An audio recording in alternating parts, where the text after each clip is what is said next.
morning. Tama natin, ang anniversary natin sa Feb 16. Dito ho. Dito rin. No? So, mark the date. February 16 anniversary. So, mamaya, may meeting yata tayo, Brother Pelino. Ayan, may meeting ho. And sa anniversary natin, dito natin ginagawa yung Thanksgiving eh. Thanksgiving, yung iba first fruit. So, kailangan talaga natin ngayon yan kasi maraming pangailangan yung church, particularly yung mga instruments. Saka meron tayong mga nakaraang mga binabayaran pa hanggang ngayon, yung mga expenses natin ng mga nakaraan. Lalo na yung nagkaroon ng pandemic, di ba wala tayo gaano church noon. So, meron tayong binabayaran noon na hinahabol natin hanggang ngayon. So, kailangan pa rin natin ito talaga. Kaya gusto ko kayong i-challenge sa message ngayon. Actually, ang topic natin about giving Giving, in a sense na hindi lang finances or financially, giving in a sense na nagbibigay din tayo ng tulong, nagbibigay tayo ng oras sa tao, nagbibigay tayo ng panahon sa Diyos. So, giving, parang pinaka-general sense na ng giving. Actually, hindi lang naman pera ang ibinibigay Pag-ibig, kapatawaran, comfort, panalangin, yung offer your presence, tinutulungan mo, pagtulong, parte niya ng giving. Merong isang bata noong 1990s, actually taga San Antonio siya sa Texas. He was a fan of San Antonio Spurs. So this happened not during the time of Tim Duncan, but during the time of David Robinson. So itong San Antonio Spurs, meron silang parang bonding moment with their fans, na yung mga fans nila, taga San Antonio rin. Ang problema dito sa batang ito, na-late siya ng dating doon sa event. So lahat ng mga star player ng team, umuwi na.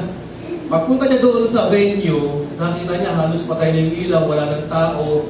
Parang yung mga tao, yung mga janitor na lang nagliligpit ng mga gamit. So yung bata, nalungkot siya kasi wala na siyang nakita o naabutang star player. Mamaya-maya, doon sa isang kotse na ready ng kumandar, pinatay nung nagpatakbo yung kotse. Bumaba doon sa kotse, hindi si David Robinson o hindi player. Ano kung sino? Si Coach Larry Brown. One of the greatest coach ng NBA. Bumaba yung coach, nilapitan yung bata, kasi yung bata malo-halo, umiiyak So sabi ng coach, kinausap niya, nakipag-kwentuhan yung coach for an hour bago siya umalis. Tapos pinirmahan niya ata yung jersey na dala-dala ng bata. Alam niyo, ang testimony ng bata, one of the greatest days of his life, sabi niya. Church, ganun din po sa giving. Hindi ba tayo makapagbigay ng kung ano-ano, pero mahalaga, you gave a part of your life, you gave time to someone na nangangailangan.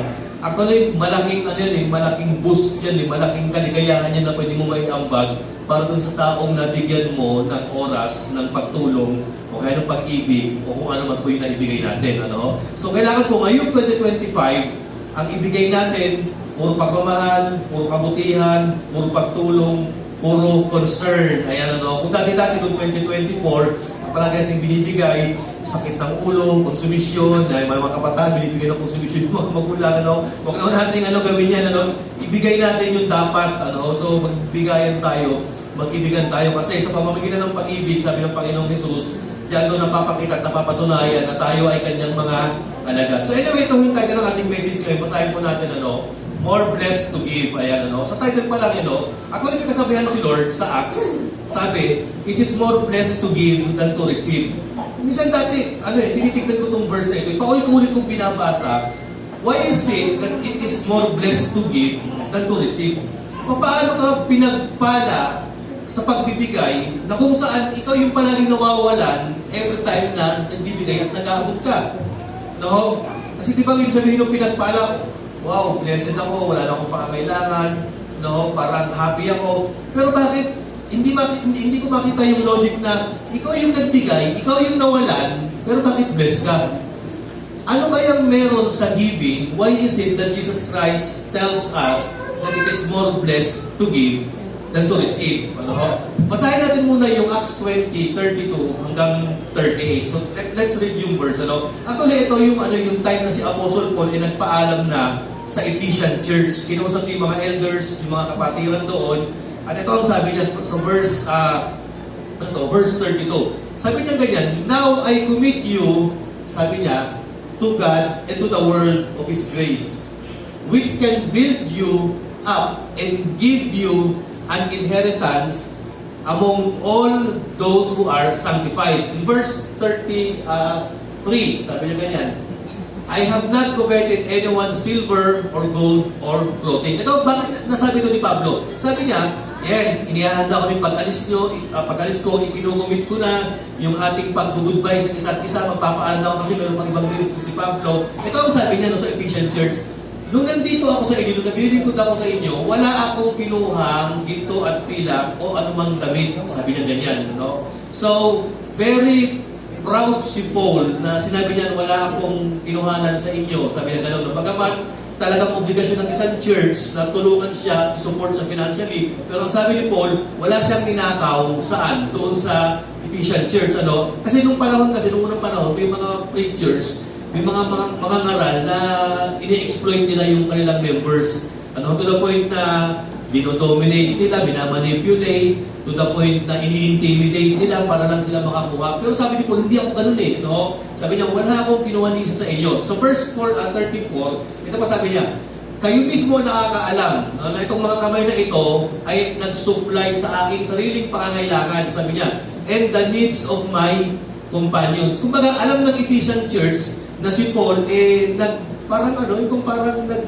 naghanap buhay sa sarili para lang matususan niya yung kanyang pangangailangan sa ministry at yung pangangailangan ng kanyang mga kapwa manggagawa sa ministry. Ano? And then in verse 35, ito po yung kanyang sinabi, in everything I did, sa lahat ng ginawa ko, sabi ng ganyan, I showed you by this kind of hard work. Ayan, no? Nag-work siya, no? Sabi niya ganyan, that we must help the weak. And then, remembering the words of our Lord Jesus Himself said, hindi sabi ko kanina, it is more blessed to give than to receive. And then in verse 37, 6, when he had said this, lumuhod siya at nanalangin with all of them and pray. Pinag-pray na, nag-pray sila sa bawat isa. And then sa 38, sabi niya ganyan, they all wept as they embraced him.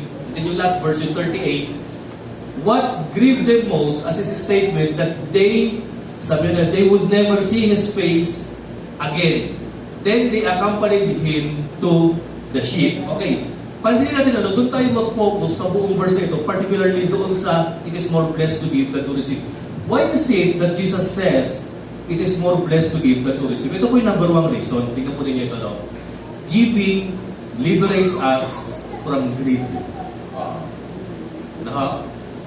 Yung pagbibigay, pag nagbibigay ka, namamatay sa sistema ng katawan mo yung greed. Ano yung greed? Kasakiman. Di ba? Pag nagbibigay ka, nababawasan yung kasakiman sa'yo. Pero pag hindi ka nagbibigay, nagiging ebidensya yung pagiging, hindi mong pagbigay, yung pagiging selfish mo, na ikaw ay greedy. So sa pamamagitan ng pagbibigay, ipinapatay niyan yung pagiging greedy sa buhay natin. Next, sabi ko nga po dito, tingnan po natin ito, greed as a sin destroys the greedy. Ayan, it has many forms. Tandaan nyo, ang pagiging sakim, mismo, yung pagiging sakim natin, mismo yan ang papatay sa atin eh. Maraming forms ang greediness sa buhay natin. Yung pagiging gluttony, o glutton, alam niyo glutton yung masiba? Take ng take, kain ng kain, Actually, ang glutton ganito parang yung lobo. Pagka yung lobo, nasobrahan niya ng hangin, nasobrahan ng greed, ano nangyayari? Eventually, puputok ang lobo, nasobrahan ng hangin eh. Ganun din tayo. Once na napossess tayo ng material things, ng money, ng possession, pasok tayo ng pasok, hindi tayo naglalabas, ano yan ang sisira sa atin eh? It will eat us alive, mga kapatid. So, number one form ng greed, ito, gluttony, ito yung stinginess, yung pagiging maramot. Ayan. Bakit ako magbibigay eh? Kulang pa nga sa akin ito eh. Bakit ako magbibigay eh? Ang dami ko rin pangangailangan ngayong 2025 eh. Ito pa, yung selfishness, yung sarili mo lang. Church, the moment na nag-focus tayo sa sarili natin, makakalimutan natin yung mga tao na kapaligid sa atin. Pati yung mga Pati mga loved ones natin, makakalimutan natin yung pangangailangan nila, makakalimutan natin yung mga dapat nating i-prioritize sa buhay. Hindi simply because nakafocus tayo sa sarili natin. Selfishness. Ito pa, yung apathy, yung kawalan ng kawalan ng pakialam sa ibang tao. Ayan, yan din na isang form ng pagiging greedy. Kaya nga, wala kang concern sa mahihirap. Kung minsan, na hindi natin pinapakialaman yan, wala tayong panahon na mag-donate, na magbigay, na makisimpatya, It is simply because ang tingin natin, ang focus natin sa sarili natin. Ayan, Sabi mo sa katabi mo, huwag kang apathy. Usong kanta yan eh, apathy. Ayan, sabi mo sa katabi mo, huwag kang aha. Ayan. And next, ito po, covetousness. Ano yung covetousness? Ito ba yung mahilig mangubeta? Covetousness daw eh. Ang ibig sabihin ng covetousness, yung paragi ka na lang naiinggit. Ayan, palagi mo gusto yung meron kang ganito. Ako din, ganyan. Ayan, pagka bumili siya ng damit na red, ako naman blue. Ayan, pag meron siyang yellow, ako red din. Gano'n, covetousness. Ayan, And even, guro mo murder. Dahil sa sobrang greediness natin, ang tao minsan nakakapumit pumatay nakagawang pumatay May mga balita, nagpatayan dahil sa mana sa lupa, nagpatayan dahil sa 5 pisong pustahan sa basketball. May mga ganyang balita, mga kapatid. Siguro mo, because of our greediness, sometimes people commit murder. Meron tatlong magkakaibigan.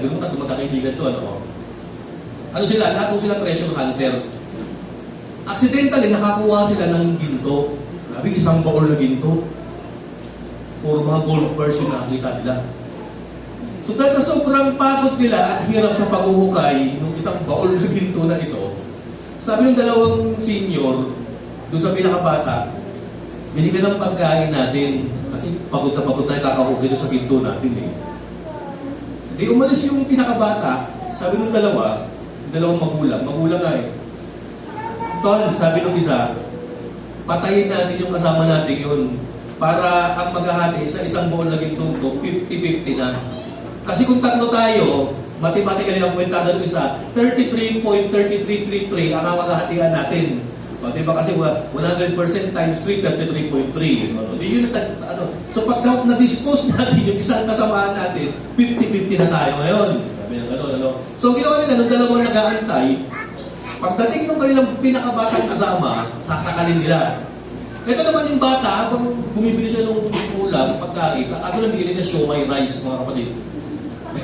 Bumibili siya ng siomai rice.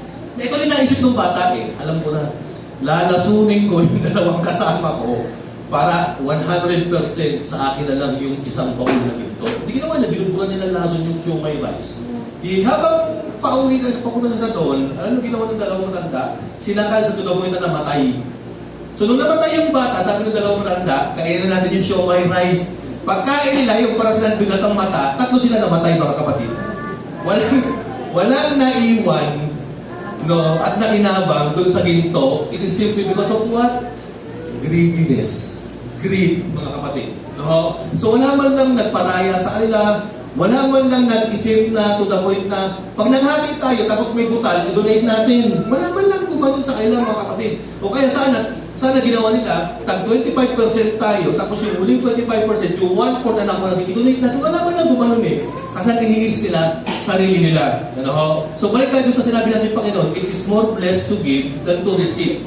Why? It is simply because by giving, sa pamamagitan ng pagbibigay, ipinapalaya ka niya from the toxicity na pwedeng ibigay sa iyo ng greed, mga kapatid. Okay, next, pangalawang benefits. Tignan po ninyo ito, The solution to overcome greed is to work hard for our own needs and to provide for those who are truly in need. Basahin natin yung verse 32. Ano sabi ito ni Pablo?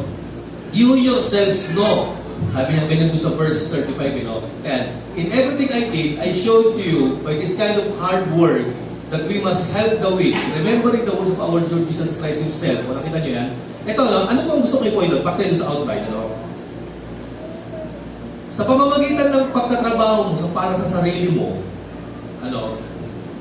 nakikita mo rin yung hirap na ginagawa mo, nakikita mo rin yung hirap na pinagdadaanan ng kapwa mo. At kapag nakikita mo yan, you are able to give, kapatid. Hindi kagaya ng tatlong magkakaibigan, ay sarili lang nila ang iniintindi nila, to the point na nagpatayan sila, mga kapatid. Ano? So ang solution para ma-overcome mo yung greed, magtrabaho tayo ng masipag, at yung fruit of our labor, huwag din natin kalimutang ibigay doon sa talagang totoong nangangailangan. No? Pero niya ito maganda kay Pablo eh. Kahit gipit siya, nakikita niya yung pangangailangan ng mas gipit pa sa kanya. No? Kahit gipit ka, pagka ikaw gipit kapatid, actually karamihan ng tao pagka gipit, ang nakikita lang niya yung pagkakaipit at gipit niya. Pero si Paul kakaiba, no? Sa kagipitan niya, nakikita rin niya yung kagipitan at pagkakaipit ng kanyang kapwa. Ano? So ito yung matinding uri ng pagbibigay, no? Yung iba nagbibigay kasi may sobre, no? Pero yung iba, kahit gipit, nakakapagbigay, kagaya ni Apostle Paul, mga kapatid. Tandaan natin, ang pagbibigay, hindi lang sa material things. Pwede kang magbigay ng kapatawaran, forgiveness, reconciliation, magpatawad ka, mag-dispense ka ng grace, tumulong ka sa papaano mang paraan. Ano? Next, ito po, sabi ko nga, pangalawa, giving conforms us to the character of Christ. Ano? So, bilang mo sa pamamagitan ng pagbibigay mo, nagiging kagaya mo si Jesus Christ. Actually, si Jesus Christ ang pinaka at greatest example ng giving. He is the best giver of all time, mga kapatid. Ano? To the point na binigay niya yung buhay niya, yung sarili niya, yung time niya, maging yung comfort niya, ibinigay niya para lamang sa liputan at ang taong makasalanan na kagaya natin ay maligtas. Next, sabi ko nga po dito, church, Jesus showed giving hindi lang sa lifestyle niya, sa teaching niya at maging sa kanyang ministry. Kaya pinakita niya sa lifestyle niya. Anong lifestyle ang pinakita ng Panginoon sa pagbibigay? Iba't nung nagturo siya, actually, maghapon siya nagturo eh. Matagal mo yun. Maghapon siya nakatayo, maghapon siya nagsasalita. During that time, wala pang ganitong mga mic, wala pang gadget, wala pang mga amplifier. So pag nagsasalita ka, kailangan todo sagad yung boses mo. Siguro si Jesus Christ napapagod ng kaka-praise, nagturo siya, nangaral siya. Nung dumating na yung tanghaling tapat at maghahapon na, nalipasan na ng mundo yung mga tao, ito pa ginawa niya? Nagpakain. Di ba gumawa siya ng miracle? Dumami yung fish tsaka yung bread to the point na 5,000 yung nakakain. Tapos meron pang tag-dosing basket full na naiwan tag-isa sa mga disciples niya. Ano? So biruin nyo, no? Maging sa kanyang lifestyle ang ating Panginoon, nagbigay. Naglalakad si Lord, may humingi ng miracle. No? Ano sabi ng Panginoon? Ano gusto mong gawin ko sa'yo? Sabi na kay Bartimaeus. Sabi ni Bartimaeus, bulag siya. Gusto ko pong makakita. Biruin mo, busy si Lord. Tumigil, pinagaling si Bartimaeus. Tama po ba? No? Naglalakad si Lord, pero isang babaeng dinudugo for 12 years. Hinawakan niya yung laylayan ng damit ng ating Panginoon na ipagsiksikan sa tao. Alam ni Lord na nakapagpagaling siya. Pwedeng dead mahina lang eh. Pero ang ginawa ng Panginoon, tumigil, hinanap kung sino yung humawak sa damit niya at nag-receive ng kagalingan. Pero mo ito maganda kay Lord eh. Hindi lang miracle at kagalingan at healing ang binigay niya eh. Maging yung affirmation doon sa babaeng iniwan. Kasi itong babaeng ito, pagka dinudugo ka nung araw, bawal ka kung lapitan, hawakan, di bawal makipagrelasyon sa kanya. Biruin mo, no, pati yung social stigma ng babae, pinagaling ng ating Panginoon. No, grabe, no? So sa kanyang lifestyle, pinagaling niya, maging sa kanyang teachings, pinuro rin ng ating Panginoon, no? At sa kanyang ministry. Tingnan natin yung mga verses dito, no? Merong verse dito. Tingnan natin yung Matthew 19:21 to 26. Ito yung yung kasabihan ng ating Panginoon. Ito sabi niya, no, yung turo niya. Do not store up for yourselves treasures on earth, where moth and dust, rust destroy, and where thieves break in and steal. Ayan, ano? Marami mo sa atin nag-i-store ng mga pera sa kung saan-saan. Sa bangko, kapatid, ang bangko pwedeng ma-hold up yan, pwedeng masunog yan. Ano? Kasi nag-i-store tayo ng pera saan? Sa app, mga kapatid. Ayan, GCash. Ayan, lagi tayo sa Paymaya. Kaya ang problema, yung cellphone mo nawala. Di paano na yun? No, na-hack yung cellphone mo. Yung GCash mo, naging Dcash na lang. Yung Bcash, Budol Cash, mga kapatid. Ayan, ano? Ayan, minsan nananakaw pa rin po yan. No? O kaya minsan nakalimutan mo yung password mo, nagkakaroon tayo ng mga problema dyan, nagbabagdan yung system. Ano? Sabi ng Panginoong Hesus, hindi, huwag kang mag-ipon ng treasure sa lupa. Actually, hindi naman pinagbabawal ng Panginoon na huwag ka nang magbangko, huwag ka tayo mag-ipon. Ang gustong i-point out ito ng Panginoon, kung nagagawa mo mag-ipon, materially, dapat mas i-prioritize mo yung iyong treasures in heaven. Kasi, ayan yung talagang may bearing eh. Ayan yung merong eternal impact eh. Tama mo ba? Lahat o tayo pag namatay, lahat ng iniwan natin, mawawala lang yun eh. Hindi matadala yan eh. Tama mo ba, church? Next, sabi pa ko rito, but store up for yourselves, sabi niya, treasures in heaven, where moth and rust do not destroy, and where thieves do not break in. Ayan. Another pa, doon pa sa outline, sa turo, for where your treasure is, there your heart will be also. Kung saan yung treasure mo, nandoon yung puso mo. So kung ang puso mo nasa material things, hindi ang treasure mo sa material, nandoon lang yung puso natin, materialistic tayo. Pero kung ang treasure natin is spiritual, grabe, nandoon tayo sa spiritual, ang puso mo nasa spiritual, mga kapatid.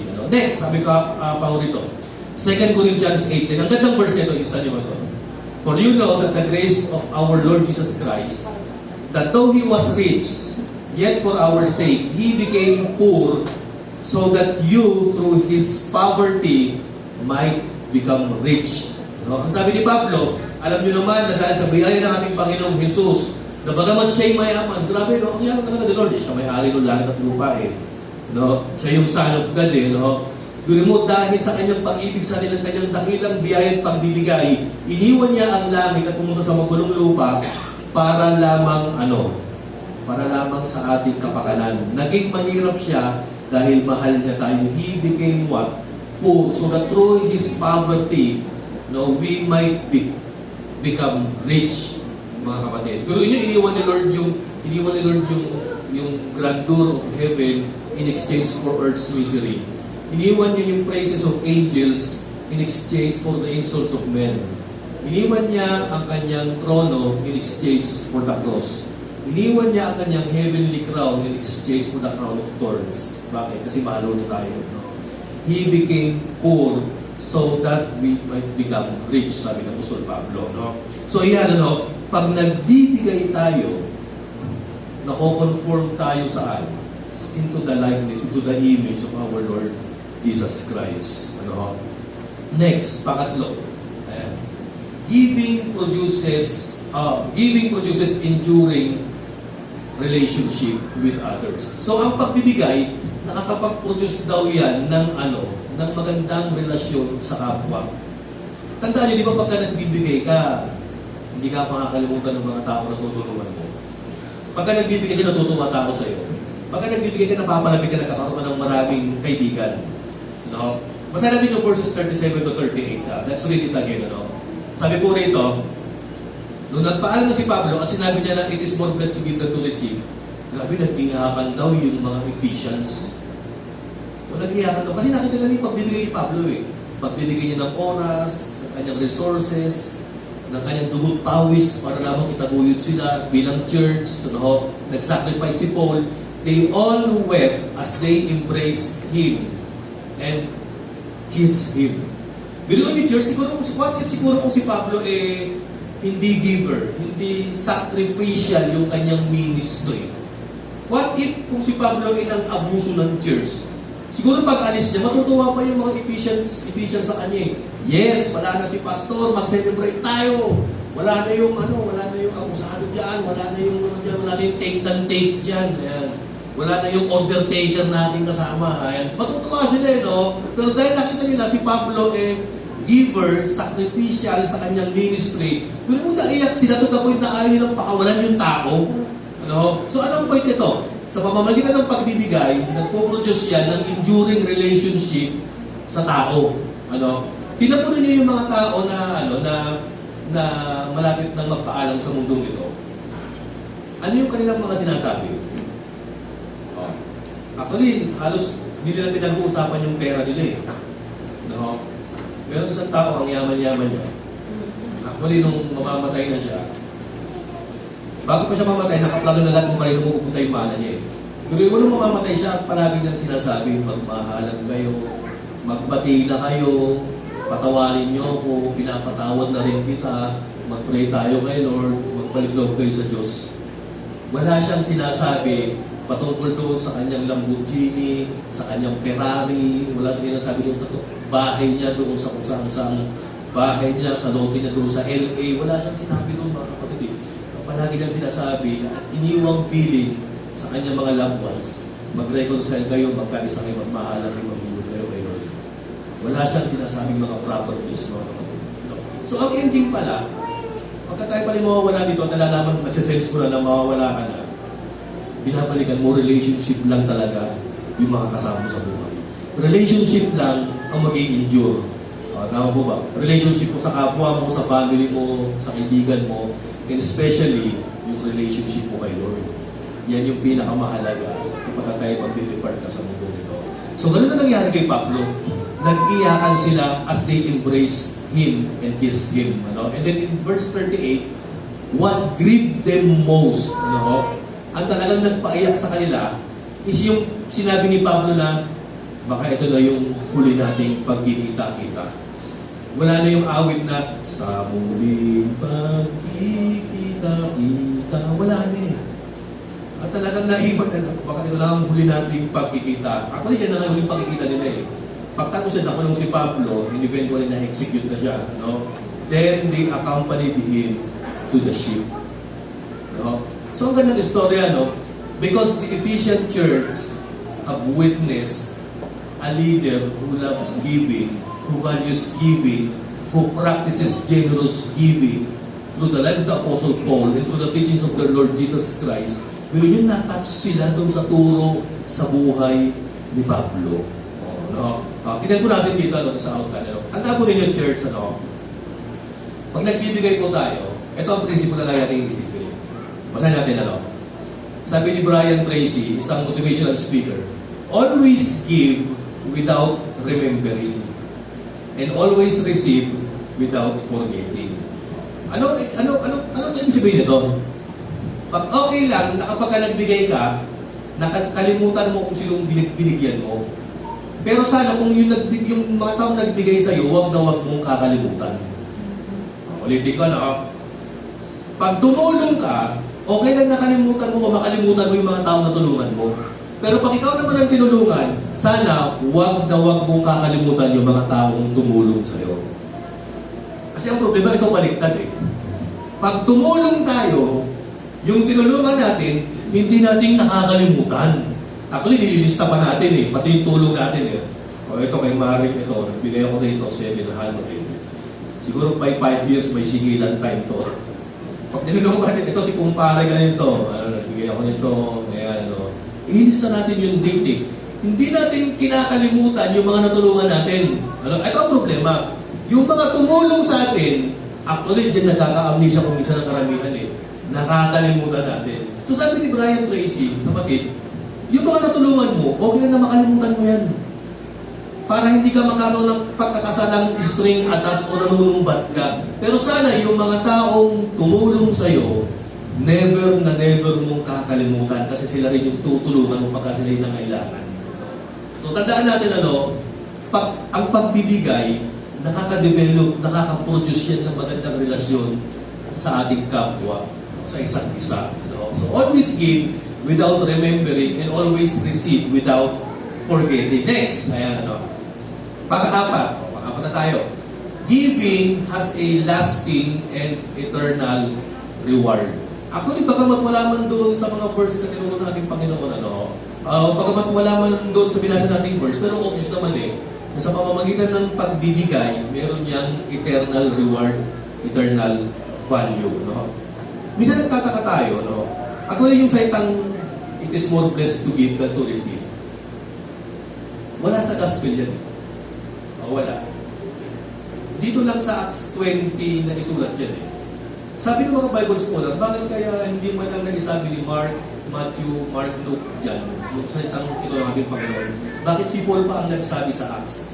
Ang sabi ng mga scholars, baka raw traditional salawikain o kawikaan ng ating Panginoon na umiikot na hindi na naisulat sa gospel.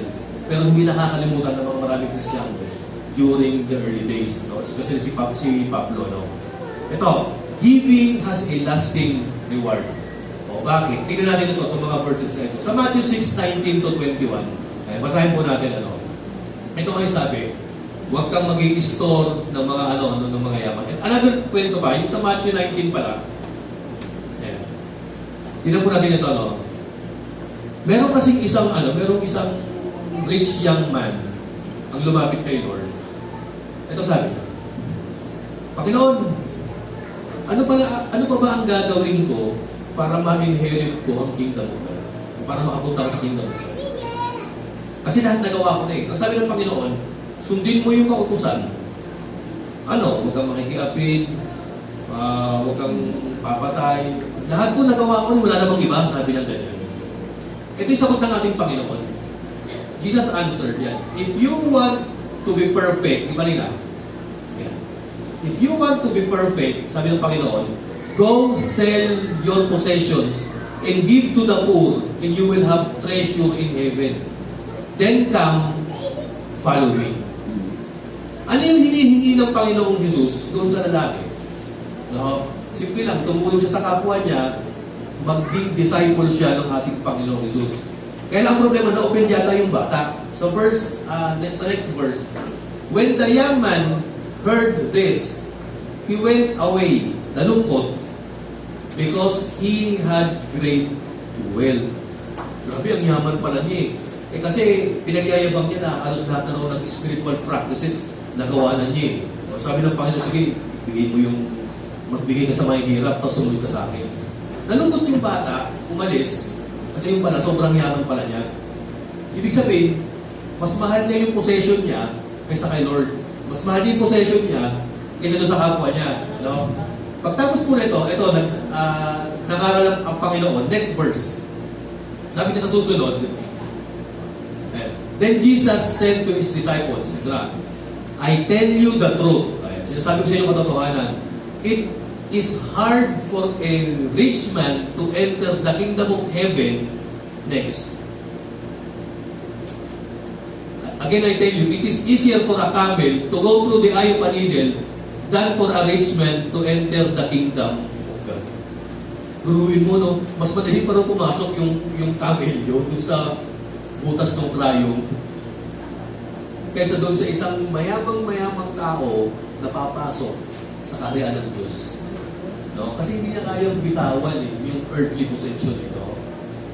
Next, when the disciples heard this, they were greatly astonished and asked, who then can be saved? Pero dito ako tawa sa mga alagad eh. Nung narinig nila yung turo ng Panginoon about earthly treasure, hindi rin sila nalungkot. Namangha pa sila eh. Ibig sabihin, dahil sa pagsama ng mga disciples na ito kay Lord, para sa kanila, nawala na ang kanilang appetite paunti-unti about earthly treasure. At nagiging spiritual being na sila, it is simply because of their attachment to our Lord Jesus Christ. So na-astonish sila eh. Ang sabi ng mga alagad, Lord, kung mahirap palang pumunta sa langit, sinong makaliligtas? Sa verse next, sabi niya, Jesus looked at them and said, with man, this is impossible, but with God, all things are possible. O, totoo naman po, na talagang walang maliligtas sa pamamagitan ng sarili natin.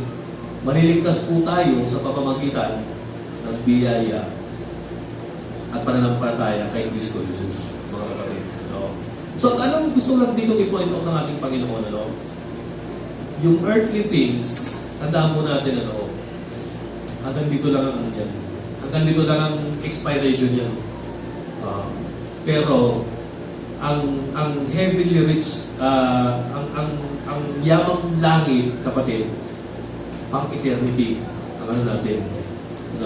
Walang expiration yan. So, habang tayo nabubuhay, don't forget to help the poor, help the weak, help the church, support the church, and love one another. Dito na tayo matatapos. Okay. Sige, huwag natin basahin yan. Actually, paalala ni Timothy yan eh. Basahin mo naman natin, sige, bago tayo matapos. 1 Timothy 6:17 to 19. Ito yung payo ni Pablo kay, kay Timothy. Command those who are rich at this present world not to be arrogant, nor put their hope in wealth. Sabi ni Pablo, sabihan mo yung mga mayaman, no, na huwag silang magyabang at huwag ilagay ang kanilang pag-asa sa yaman. Tandaan mo natin, church, there are many things in this world that money can buy. Totoo yan. Actually, ang pera hindi kayang bumili ng kaligayahan. Ang pera hindi kayang bumili ng kaligtasan. Ang pera hindi kayang bumili ng peace of mind. No? So maraming pangailangan ng tao na hindi kayang provide ng yaman. Kaya ang sabi dito ni Pablo, pagsabihan mo sila na huwag sila lalong ma-obsess dyan. Ano? At tandaan niyo ang sabi ni Pablo, the love of money is the root of all evil. Tandaan niyo, hindi money, love of money. Sabi gano'n ito. So sabi niya, paalahan niyo sila, don't put their hope in wealth, which is so uncertain. Uncertain ang wealth eh. Bakit po ko nasabi? Ano niyo ba kung bakit? Tignan niyo ang bali ng piso. Minsan mataas, minsan mababa. Ang bali ng gasolina, minsan mataas, minsan mababa. Pag ganun-ganun ang mga value ng, ng material ng mundo ito eh. No? Minsan ang kamatis mura, minsan ngayon ang mahal. No? Kaya pag may kamatis ka ngayon, ibenta mo na. No? Huwag mo nang ipitin yan. Kasi pag inipit mo yan, ibenta mo baka mura na, kaya magulong na. No? Kaya ngayon pag marami kang kamatis, mayaman ka kapatid. Ano? Tanongin mo yan, katabi mo kung may kamatis yan. Meron ka ba? Oo. Walang kamatis ngayon. Ano? So susunod yan, mumura na naman yan. Oo. Pag ganun nga, malikot ang malikot yung market eh. Ano? Sabi ni Paul, huwag nyo ilalagay yung pag-asa ninyo dyan. Ano? Sabi niya, but put your hope in God, who richly provides us with everything. Sabi niya ganyan, for our enjoyment. O, di ba? Mag-ilagay natin yung ating, kay Lord, yung ating pag-asa sa ating Panginoon. Okay, dito naman tayo matatapos. Conclusion na. Sige, okay na yan. Number 1, sabi ni Anne Frank, isang kapapaihan ng araw na may magsuot sa daya. Sabi niya, no one has ever become poor from giving. Wala daw taong naghirap sa pagbibigay. Totoo po yan, mga kapatid. Actually, ang naghihirap yung hindi kaya magbigay. Ano sabi ni Paul sa Corinthians? For God loves a cheerful giver. Hindi po tearful giver. Okay, cheerful ang sabi niya. No one has ever become poor from giving. Naalala ko tuloy yung story ni Christ. Si Jesus Christ, nung nag-open na sa templo, nakita niya yung mga tao, ang lalaki doon binibigay. Merong isang matandang balo ang lumapit doon sa opening box ng templo. Ang nilagyan niya, yung natatanging barya na lang na last money na yan. Alam mo kung sabi ng Panginoon sa mga alagad niya? Sa tingin niyo, sino yung pinaka-giver doon sa nagbigay? Sabi ng Panginoon, hindi. Ang pinaka-giver doon yung matandang babae na barya at last money na niya yung kanyang ibigay. Ano ang point po dito ng Panginoon? Kung minsan ang pagbibigay, tinitignan din ng Panginoon yung kakayanan natin sa pagbibigay. Sacrificial yung bigay ng matanda eh. So tandaan natin, by her giving, he wasn't considered poor. Because she was able to give sacrificially. Another thing, sabi ni Winston Churchill, Prime Minister ng England, we make a living by what we get, and we make a life by what we give. Wow! Gumagawa tayo ng gahanap buhay tayo sa pamamagitan ng mga nakukuha natin. Pero gumagawa naman tayo ng buhay sa pamamagitan ng pagbibigay natin. We make a life by what we give. Merong isang mayamang tax collector nung araw. Ako rin ang kanyang description. He was the chief tax collector. Pag sinabing chief tax collector, ikaw yung tax collector sa pinakamaraming nakukurakot doon saan natatax mo, nabubuwisan niya. Ang pangalan niya, Zacchaeus. Okay. Nung pinuntahan siya ni Lord at nagbanding sila ni Christ sa kanyang bahay, ang resolution ni Zacchaeus ito eh. Alam niyo ano sabi niya kay Lord? Panginoon, sabi niya, kung meron man akong dinaya sa kapwa ko, 4 times kong ibabalik at kalahati ng aking yaman, itutulong ko sa mga mahihirap, sabi ni Zacchaeus. Ang sabi ng Panginoong Jesus, truly, ang kaligtasan ay nasa Zacchaeus, sapagkat si Zacchaeus din ay anak din ni Abraham. Ano ang point ko muna ito, mga kapatid? Whenever ang puso natin ay natatouch ng ating Panginoon, at kapag na-demonstrate ni Lord at naintindihan natin at naunawaan ng matindi ang pag-ibig niya, alam niyo, nagre-result yan ng ibig. No? So si Zacchaeus, hindi siya masaya sa pera niya, hindi siya masaya sa posisyon niya, kasi ang tingin sa kanya, kurap eh, masamang tao, scoundrel, traitor. Pero, dahil sa binigyan siya ng halaga, pag-ibig ng Panginoon, kinausap siya, pinansin siya, duruin mo, no? Yung pag-ibig ni Christ sa kanya, nag-manifest through His giving. Duruin nyo, no? Ako napansin ko dito, giving is the first manifestation of being saved. Pag talaga naiintindihan mo ang kaligtasan, ang number one na may iisip mo, magbigay. Is either i-share mo yung kaligtasan na nararanasan mo, ikwento mo si Jesus Christ, i-share mo sa kaibigan mo, o kaya tumulong ka sa kapwa at magmahal sa kapwa. And then next, pinakahuli, ito po, the highest form of living is giving. Tayo po ito ngayon. Akala natin, ang pinakamataas na uri ng buhay, yung magkaroon pa ng mga bagay na limited edition. Yung bang, yung parang ganito, itong relong ito, yung manufacturer nito, sa buong mundo, 5 lang ang meron. Ito yung pang-5 nasa akin. Yung sasakyan ito, 3 lang ang ginawa ng manufacturer na ito. Itong isa nasa akin. Akala natin ang highest form of living is that you own this luxurious, this limited edition ng mga bagay-bagay na ito. Akala natin pagka meron tayo niyan, highest form of living na. Kasi unique ka eh. Ikaw lang ang meron ito eh. Limited edition nga eh. No? Pero ang problema, hindi natin alam na ang pinakamataas na uri pala ng buhay, yung pagbibigay. Akala natin ang highest form of living, getting, acquiring, conquering, possessing, having it all. Akala natin ang highest form of living, yung going up, getting promoted, yung going on the top of the mountains. Akala natin yung gano'n eh, yung nasabi natin pagdating ng araw, yes, I'm on the top of the world. Hindi eh. Pero kay Jesus Christ, para sa Kanya, ang highest form of living is giving, mga kapatid. Ano sabi ng Panginoon? Ano mapapala mo kung lahat ng yaman sa mundong ito ay nakuha mo? Ngunit mapupunfit mo naman yung kaluluwa mo na wala ka kay Lord, nasa hell ka. Sabi ng ganyan. So nawa ngayong 2025, ang first lesson na pwede natin gawin at matutunan kay Lord, yung kanyang pagbibigay. O tandaan natin si Jesus Christ, hindi siya mayaman financially, hindi siya mayaman materially, pero ang yaman ng Panginoong Jesus, spiritual.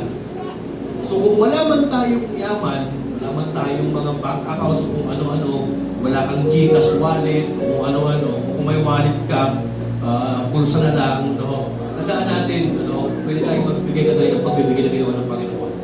Magmahal ka ng kapwa mo, tumulong ka, pray for other people, magbigay ka ng time sa mga tao na nangangailangan. Magbigay ka ng encouragement, at ako naniniwala na yung 2025, pag nagawa mo yan, yes Lord, naka first step na ako para maging kagaya kita. Tandaan niyo, sabi ko kanina, pag ikaw ay nagbibigay, nagiging kagaya ka ni Christ. So bakit ka ba mahalaga ang giving? Apat na dahilan lang. It frees us from greed. It makes us like Jesus. It builds relationship. It has an eternal value. Kaya tandaan natin, it is more blessed to give than to receive. Tayo po yung mga tayo natin. Father, thank you so much, O Lord, that once again, Father, you have touched our hearts. Lord, kung isa pala ng taon, Alam namin, Lord, maraming pangangailangan. Personally, Lord, marami kami pangangailangan. Financially, Lord, marami rin. Makahingi pa sa amin, Panginoon, may mga binabayaran, may mga inuhulugan pa. Pero Father, hindi po yun yung dahilan para hindi lang kami makapagbigay. Kasi marami namang ibang forms of giving, Father. And thank you so much for Jesus Christ. Dahil itinuro niya ito, Panginoon. Ginawa niya ito, Lord. Hindi lang niya itinuro, ginawa niya, dinemonstrate niya. At ang pinakamahalaga, Panginoon, dinemonstrate ni Jesus Christ ang ultimate and sacrificial giving sa cross of Calvary. Father, help us to become like Jesus. Tulungan niyo kami, Panginoon, na i-give up, Lord, yung pride namin, i-give up, O Lord, yung pag-ibig namin sa earthly and material possessions, Panginoon. Bagkus, Lord, i-shift namin yung aming focus sa pag-ibig sa kapwa, sa pag-ibig sa inyo, sa pagmamahal sa church ninyo, sa pag-prioritize, O Lord, ng inyong kingdom. Nawa ngayong 2025, Lord, makibahagi kami, Panginoon, sa pag-push ng inyong kingdom to the ends of the world. Lord, thank you so much. Ito po ang aming panalangin. In Jesus' name we pray. Lahat po ng anak ng Diyos ay magsabi po ng Amen.